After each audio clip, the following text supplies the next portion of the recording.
We have had someone asking in the chat actually whether there is anything specific to Stargardt's coming up in terms of research right now. I know you named some and said that we'd be here for a long time if you went through all of them, but is there anything in terms of Stargardt's kind of notable at the moment, or Yeah, not so so much right now? Stargardt's has actually got quite a lot going on, and Bhavna, do jump in if I miss anything. Mm. But there are a handful of companies actually looking at Stargardt disease in different ways. So there are a couple of companies that are going at it with a pharmaceutical, with a drug treatment, a more sort of traditional, if you like, drug treatment. That Stargardt involves a mechanism where you get a toxic buildup in the retinal cells, and that's what kills them off eventually. That's what damages them. And Mm. the idea of these sort of pharmaceutical approaches is to try and limit that toxin buildup. And there are a couple of companies trialing that approach. So one of those is called Belite Bio, which I think, Bhavna, that's the one that you and Ethan have been involved with. I'm not exactly sure where they're up to in terms of reporting their data. Do you know that, Bhavna? They've got interim data for their, so that's they're called Dragon studies. So it's Dragon 1 and Dragon 2, and my son Ethan was on the Dragon 1 study, and the interim results have shown that it's been positive. So, it just shows that there was, I think the visual acuity was stable. I think that's what it's shown, that it was on overall. The Dragon 2, they're recruiting at the moment, actually. They're recruiting in the UK and in America. And I think in the UK it's based at Moorfields, and the age is 12 to 20. So they're currently recruiting. The Dragon 1 has been fully recruited. So that's been recruited, but it's still going on, and it's over 2 years. And Bhavna, do you know exactly where Alkeus is up to as well? Alkeus, I think they've recruited. I don't know. There was talk about them coming in the UK, but I don't know how much I don't know much else about them. So they recruited, but they can't. Yeah, Alkeus are coming to our conference actually. Yeah. We've got a little section where some of the biotech companies are going to give tiny little snapshots of what they're doing, and Alkeus, I'm pretty sure, have confirmed that they're coming to that. So they're another one to keep an eye on. I'm not sure they did actually talk at our conference as well. So if you watch, I think it's all on our YouTube channel as well. And obviously, if you come to the Retina UK conference, they'll be talking there as well. So it'd be interesting to talk about that. I don't know a lot about their sort of data. And then there are also a couple of companies who are a bit further behind in the clinical trial process. They're just starting to test in people who are looking at genetic therapy for the Stargardt's gene. Stargardt's gene is big. It's really, really big. And it's hard, therefore, to do, shall we say, saying traditional gene therapy seems ridiculous because it's such a cutting edge technology, but some genes are small and they fit nicely inside the harmless virus packaging that we use for gene therapy. The Stargardt gene doesn't fit nicely inside those viruses, but these companies have looked at ways to break the gene up, package it up, and then it puts itself back together, produces the full length function protein once it's back in the eye. So there's a couple of companies who are trying to get trials of that underway. Splice Bio is one, and they are actually, I think, starting to recruit at the moment, or at least looking at natural history, and Avant-Garde as well. That's AAV Avant-Garde. Yeah, so with Polaris studies, the natural history study they're doing at Splice Bio, that age is starting from 12. They're recruiting. So natural history is looking at the progression. So that's using imaging and to see how the condition progresses. And I think from following on from there, when they've got whoever they've recruited onto that natural history study, will help them decide who would be best to be put onto the gene therapy. And that's why they're doing it. Yeah. And Avant-Garde are doing very much similar thing as well. Yeah, I get them mixed up. So yeah, quite a lot going on in Stargardt specifically, and we won't hog this anymore. We've spent quite a lot of time talking about that one question. Either of us, Bhavna or I, would be happy to help further. Brilliant, thank you. Yeah, I think what we'll do is we'll include some of the links or the details about these different studies that people can get involved with in the resources after. So thank you for going through all of them, both of you. I can see there are a couple more questions about sort of condition-specific research in the chat. So I wonder if maybe Bhavna or Kate, you could answer those in the chat for now. In terms of other questions that have come in, we've had one from Abby who is asking about night blindness and going out at night. I think in regards to her child, so she was asking specifically Bhavna, but I guess Finley and Kulthum, you could come in on this as well. About Bhavna, you mentioned that Ethan goes out at night and to parties and stuff, and if he has night blindness, and how does he manage that? So I wonder if you want to go first, and then maybe Finn and Kulthum can chip in. So so he hasn't got night blindness, but I think with Stargardt's, his vision is worse in the dark anyway. So I think it's good lighting is what helps. So I would think it's about safety as well. I mean, he has got cane training, and I think that's helped with we've got that for rehabilitation. However, he doesn't use his cane as much as he doesn't use his cane, to be honest. Yeah. His peripheral vision is pretty good, so he gets around okay. It's the central vision that he's effective with. So what he tends to do is he'll be with his friends as well. So I think that's what's the thing about, for me, that's important, that he's with somebody. They understand they understand. And I think just having someone with him, that's usually just to know that but he does go to parties, and that hasn't stopped at all when he goes out and has a great time. But I don't know, I mean, Finley and Kulthum, we're good for them too. Yeah. Great, thank you. Guys, yeah, either of you want to chip in on night blindness and socializing at night? Sorry, Kulthum, go ahead. Okay. I think for me, my mom was also nervous about me going out at night. And to be fair, I did trip a few times, but that's because I wasn't paying attention. However, I feel like being with other people is one thing. Like I do take Ubers a lot. Like I won't, like, especially if I know a journey is gonna be like long, or that I might have to like travel at night, I will just like take an Uber home rather than trying to take the bus or walk it. But also being with other people that know that your child has an eye condition, like if their friends are aware of it, I've naturally seen my friends just like holding my arm or like telling me, oh, there's something on the floor, moving me out of the way. So I think that's some of the things that people have done around me, and like me trying to be aware. But I don't think I've ever had a problem really, like I've never thought of me going out at night and me not doing it because of my eye condition. Thank you. Thanks, Kulthum. Finn? I don't think I necessarily have night blindness, but I think I could chime in to say that I started using a cane like really early on, and that's always helped me. I know some people don't like to use their cane for personal reasons or whatever, but I found it really helpful always. And beyond that, if I was ever going out with my friends, especially during sixth form, like I mentioned earlier, I had a particularly good local VI service who actually gave like VI awareness training to my friends from sixth form. So I found that like really beneficial, because I think like they were already pretty good, but they really took it on board. So if you could find like any opportunity like that I think that really helped as well.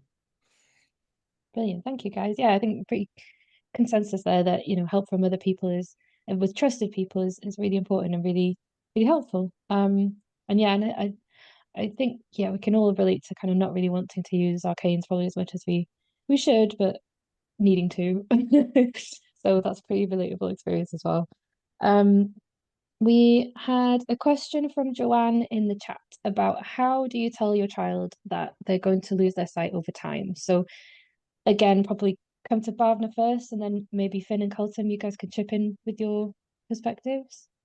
I think it's the language and the vocabulary that you use is really important. So when Ethan was 7, for example, I think even when the doctors talked about his sight loss, he said it was the word change rather than you're going to lose your vision. So I'm saying, your vision will change over time, but we can change in it. So I think with Stargardt specifically, it's not like you wake up and you can't see anything the next day. I don't even think he's always realised that his eyesight has changed, because it happens fairly gradually. There are dips and then there's plateaus.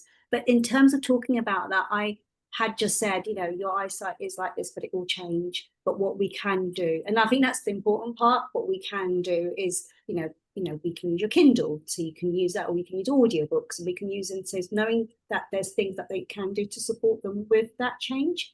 I think that's what we could, that's where we were at that time. Obviously, once he knew he had sight, I would sort of dip in and say, how is things? How are things? And he has had his drip. I remember when he was 10, he came home from school one day and he said, that dot that was meant to happen, because he understood how it was going to change as well, because it's happening now. And he got really upset and he cried and he said, I don't want to not see you anymore. And that was really hard. But I just said to him, you know, and it was hard for me, but I then said, I'm still here, you know, we're still here to support, we're okay, you know, like you'll all still carry on doing the things that you can do. And I think something like Calton and Finlay, I've written this down, and I think you talked about almost building that muscle memory. So saying, you know, that's knowing that you've gone through these things before and that helps you get through the next bit. Does that make sense? So, but I think Calton, you were saying that you were, you know, when you're having that anxiety and stuff, well, actually I had that and I did my GCSEs and I did that and I had that. And I think that's quite important, going back and saying, actually, we did this, but we got through it. And that's quite important as well. Yeah, definitely. It's such a good point, because, you know, we worry a lot about the future with progressive conditions, but it's important as well, to look back on what we've already done and what we've already gotten through and figured out. So definitely it's really, really good tool. Ben or Carlton, have you got anything to add in terms of how your parents talked to you guys about, you know, how your vision was going to change, or anything that was helpful?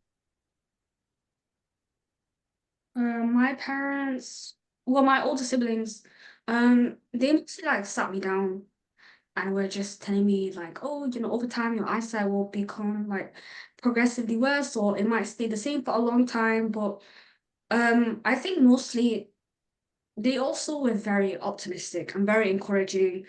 They were telling me all the stuff that they've done, even though they have like an eye condition, like it doesn't change, it won't like stunt your growth. Like you're still gonna accomplish everything you're meant to accomplish in your lifetime. But the reality is it just might be a bit harder. And the word like having to pivot and change. And I think just having like very positive language is probably something that is nice for children, because that's mostly what I remember. But also I think parents know their children best, and some kids might not want like a very like heartfelt conversation. So honestly, I think it's just like just having like an understanding of what your child feels comfortable with doing, and you know, if they do cry, then just comforting them. Thank you, Colton. Yeah, that was definitely something we talked about, wasn't it? It was just kind of letting your child feel whatever they're feeling and just riding it with them, basically. It's really hard to give like a formula for what to say or how to navigate something like that. But I think you both said it before. It was just that, you know, parents will know their child best, and to kind of trust in that instinct as well. I can see that there's a few more questions in the chat, so I'm just gonna cycle through, and just on kind of this topic, we've had a question about explaining kind of, you know, progressive changes in vision to someone with autism and learning delay as well. And I just wonder if Bhavna or maybe Kate, if you have any ideas on resources or signposting to any helpful places, sources for help for that specific circumstance. So I don't have specific tips myself, but I don't know if you've heard of the charity See Ability. I don't know if you work with them at all, Ellen, at Look, they are a charity. So for the person who asked this question, they are a charity specifically for the autistic and learning, those with learning disabilities who also have sight loss. And they are probably the best people I can think of to help you navigate that. I don't know their website address off the top of my head, but it is like See, as in what you see with your eyes, See Ability. Brilliant. Sorry, Kate. No, they did a session at our professionals conference last year, and they have some really great lived experience speakers as well, actually, who are quite inspiring. So yeah, I would definitely get in touch with them as a first port of call. Great, that's a great recommendation. We'll make sure we get that link in the resources as well. There's a bit of chat about kind of using canes and things going on in a bit of discussion about using canes in the chat. I think I made an offhand comment about not wanting to use our canes, and sparked a discussion. So someone's asked, why don't we want to use our canes? I mean, I could speak for myself, but maybe Finlay and Calton, maybe it'd be best for you guys to chip in first, and then, because I feel like it's quite a relatable thing to just not really want to, even though it's probably the best thing for you. Sure. I mean, like I mentioned earlier, I was fine with using it. There was sometimes in school early on where I was like, I think I can get around without it, but I knew outside that I would want to use it. I do know other VI people who maybe kind of want to hide the fact that they're VI about themselves, or other people who are really determined to try and get around without that kind of thing, or don't want to stick out, things like that. But like I say, in my case, I've always used the cane. Yeah. Thanks, Finn. What about you, Carlton? I don't use a cane. I don't use it. And I got trained to use a cane. And I remember when I got trained to use a cane, I was like using it around my house. And then someone at school saw me. And then they went to school the next day. And they were like, why are you using your cane? And I was just like, I tried to explain to them why I was using it. And like that moment there kind of made me feel a bit like anxious. And even like, because I was using it around where I live, there were neighbors and stuff that did go up to my mum and was like, I saw your child using a cane. And I guess it is the social stigma of using a cane and people asking so many questions and just having unwanted attention that stopped me from using it. Yeah, definitely. I'd relate to that, of that kind of not wanting to stick out. Just, I think it's like a universal truth, but that when you're a teenager, you want to be the same as everyone else. And something like a cane really makes you different, and it's quite a visible thing that you are very different. So from my personal experience, that would be where that comes from. And in terms of kind of with our mentoring program as well, I know that cane chat, if that's what we want to call it, comes up a lot in discussions between mentors and mentees as well. And I imagine this might have come up with your mentees, guys, as well, as around how we feel about using the cane, and how you kind of build up your resilience to start using it, and how you the kind of emotional resilience, but then also just like the kind of physical thing of having to use it and how tiring it is, and just learning that process.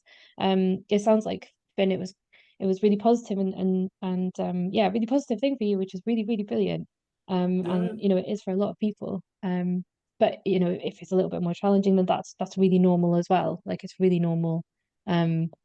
I think 99%, I'd want to say, of our mentees who we speak to, young people, would kind of say that there's a little bit of resistance to the cane, at least initially, until you kind of get to the point of realizing it's your key to freedom, and then all of a sudden, different. When you're to that stage. I'm just gonna look through the chat to see if there's any other questions that we haven't got to. I think we've got through most things. I guess we are coming to the end of our time as well. So I think what we'll do now is I'll come to each of you guys in turn. Thank you so much to our lovely panel for fielding our questions. And I know there's a bit of discussion still going on in the chat as well, and lots of links being shared, which is brilliant. We will scoop all of those up and put them in the resources that will be sent out afterwards as well. So just to kind of finish up, I'd love to be able to go around each of the panel and ask you for one kind of closing comment. What would you want parents attending tonight to leave knowing? So, Bhavna, can I put you on the spot and come to you first? Is that okay? Yeah, that's fine. What would I say? I think kind of goes back to what I was talking about. What would I tell the mum, that was me, when my son was newly diagnosed? And I think what I've learned is you can absolutely lead a full life and a good, happy, and I think it is about adaptations. It's a journey, and be kind to yourself. And I think that's really important as a parent, having that support system around you, whoever it is. But it's definitely not the end of the world, what I thought it was, and I think they can lead a full happy life with the support and adaptations. And I think that's what I've learned, which I think is great. So important. Yeah, brilliant. Thank you. Kate, can I come to you? Can't unmute, sorry. It's okay. Yeah, I think two little things, if I'm allowed two little things. I would say definitely just remember that there is support out there, and reach out to others. I think Bhavna has said, and I've mentioned, a lot of people do find it so helpful to talk to others in a similar situation. So if you feel able to do that, then do it. The other thing is to say that I think research is really exciting at the moment. It dragged for a long time. It's really exciting. Technology is accelerated. There's an awful lot going on.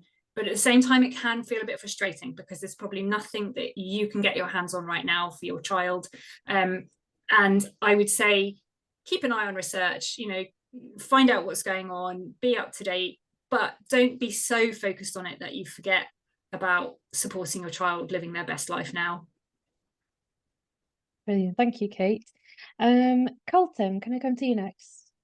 I would say this is a good step forward in being an active, supportive parent. And also don't feel guilty. And that, as Bagna said, it's a journey, and that your child can live a very full and enjoyable life. And anything that they were meant to achieve in their lifetime, they will achieve it. And yeah, to just be optimistic and have some grace for yourself. Thank you so much, Colton. That's so kind. Thank you. Finley, last but not least. Now I'm wondering what I can say that hasn't been said. Everyone's just so right. I think it's important to emphasize that I think something so successful about my situation was the really like tight and aware support network. So I think if you can get that going, especially like with a local VI service who's so aware and like making sure that communication is key. Like I said, not to toot Luke's horn, but that's something that's really good about Luke, is promoting the communication between VI people. Because I kind of had a not Luke mentor, but I had a kind of VI mentor at the time, and that really helped. So I think if there's a good support network, then that's really going to help going forward. Brilliant. Thank you so much, Finley. I know that there are some questions in the chat that we haven't quite got time to get to, and I know that there's been a lot of discussion and links and things shared, so please know that we will look through the chat, we'll find those links and scoop them all up and put them in the resource for you, and any kind of questions that we feel like we can follow up with, then we will do.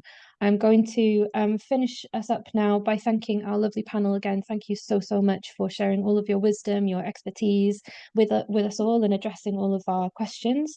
And thank you to everyone who's joined us tonight as well and sat online with us for a good hour and a half. That hasn't felt that long, to be honest. We've done so much chatting on this very, very warm evening. So thank you so much for all of your time and for coming to this conversation, because as Colton said so brilliantly, this is such a good step, and having these conversations and learning from others is so essential.